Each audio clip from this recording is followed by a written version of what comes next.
Fala galera que me acompanha mais esse vídeo aqui para o canal.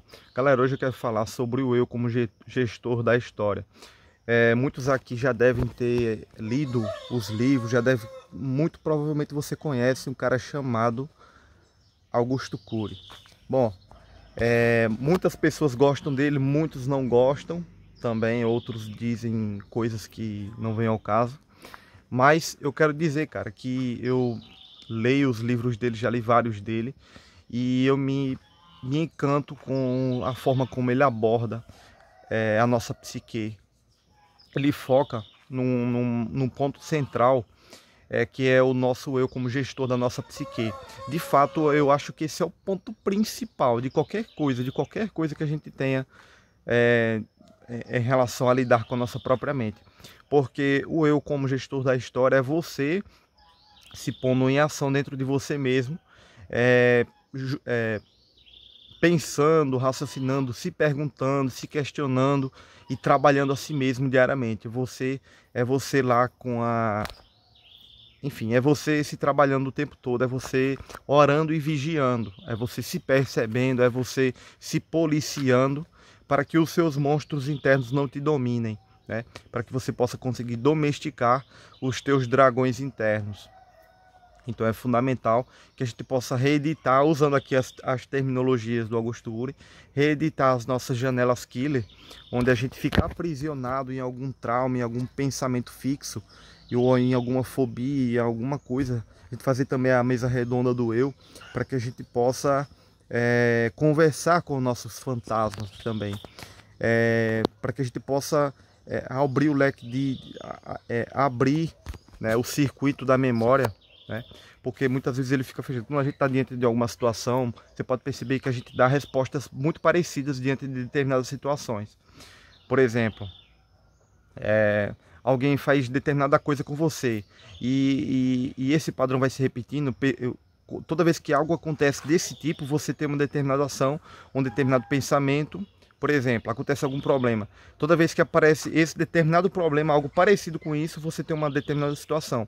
Ou seja, você fica preso no circuito fechado da memória, onde você só consegue, o seu cérebro só consegue fazer aquela leitura específica.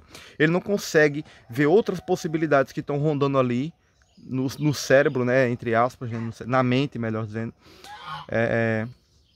Enfim, o cérebro não consegue fazer uma leitura mais vasta daquela situação. Só faz uma leitura minuciosa e por isso que você tem a mesma reação dentro daquele estímulo.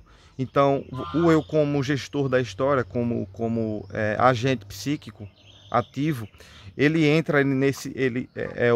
é a força de vontade pessoal. O eu entra em ação para tentar modificar aquele padrão, porque senão a leitura vai ficar aquela mesma. Então o eu entra e consegue fazer alguma coisa, alguma mudança ali para que a percepção seja aumentada, para que possa se expandir essa leitura nesse momento. Esse circuito fechado da memória que eu estou falando, ele acontece principalmente diante de uma situação tensional, ou seja, você está tenso, você está experienciando algo que lhe causa um certo bloqueio, algum trauma, sei lá o que for, seja lá o que for, nesse sentido. Então, a gente fazer também a mesa redonda do eu, onde a gente pode se questionar fora da zona de tensão. Por exemplo, quando a gente está tenso, é mais difícil a gente se questionar. A gente precisa fazer uma leitura rápida, tem que ser um eu muito forte, muito corajoso, muito ativo para poder modificar esses padrões, impugnando os pensamentos, duvidando, né? Se questionando por que isso está acontecendo. É uma ação, é uma agressividade voltada para dentro, no sentido de destruir aquilo que nos destrói. Não é uma agressividade para fora, não é uma agressividade contra o mundo ou contra nós mesmos, não. É contra aquilo que nos domina, né? Então é como se você imaginasse um guerreiro dentro de você se levantando e dizer assim: nesse território da minha emoção, dos meus pensamentos, quem manda sou eu. Não vou deixar esses pensamentos e essas emoções invasoras. Imagina como se fosse um exército inimigo te invadindo, um monte de pensamentos e emoções ruins que você está sentindo. E você se levanta como um guerreiro, vai lá para a ação e não deixa eles tomarem esse território super importante que é a sua própria mente, que são o seu próprio mundo subjetivo. Então essa mesa redonda do eu também é você conversando com esses monstros, é você tentando entendê-los e você tirando as sacadas deles. se perguntando, principalmente a arte da pergunta é muito forte, é muito poderosa. Você se perguntando por quê? Por que que esse tipo de coisa me domina? Então você vai pensar e você vai se questionar e você vai tentar jogar lógica nisso. Mas isso não faz sentido, porque isso eu tenho capacidade disso, isso aqui não faz sentido nenhum. Então você conseguir jogar razão, jogar luz naquele tipo de pensamento, porque se você for olhar, nós parecemos seres racionais, mas eu diria que nós somos seres irracionais, no sentido de que nós somos emocionais. Porque veja só, se você disser para um cara que fumar faz mal e ele fuma, porra, ele não vai parar de fumar só porque você está falando. Ele sabe que faz mal também. Ele já sabe que faz mal. Um cara que bebe, um cara que é alcoólatra, ele sabe que faz mal também. Mas a emoção faz com que ele busque aquele vício. Então é muito mais emocional. Então a gente precisa jogar a nossa razão, a força da nossa razão, para trabalhar as nossas questões emocionais, né? Além disso, a gente criar âncoras emocionais também, para que aquele vício seja deixado de lado e novos hábitos sejam assimilados. A gente colocando dificuldades para determinado vício e colocando reforços positivos em coisas que a gente faz que fazem nos abandonar, que nos ajudam a abandonar aquele vício específico que a gente está vivendo.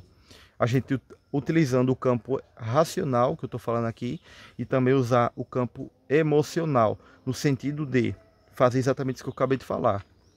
Também, né? Existem muitas outras coisas, mas a gente colocar um obstáculo naquele vício, por exemplo, você gosta de beber, mas você se pôr um desafio, você se trabalhar, mas tem que ter muita autodisciplina, autodisciplina para fazer isso. Tem que realmente querer, e é o uso da razão, o uso da vontade, do poder pessoal, do eu. Então, você colocar um obstáculo naquele vício para você evitá-lo e você colocar um benefício ao você conseguir superá-lo de alguma forma. Galera, esse é o vídeo de hoje. Espero que você tenha achado interessante. Deixa o seu like, se inscreve no canal. Até o próximo vídeo, galera. Valeu!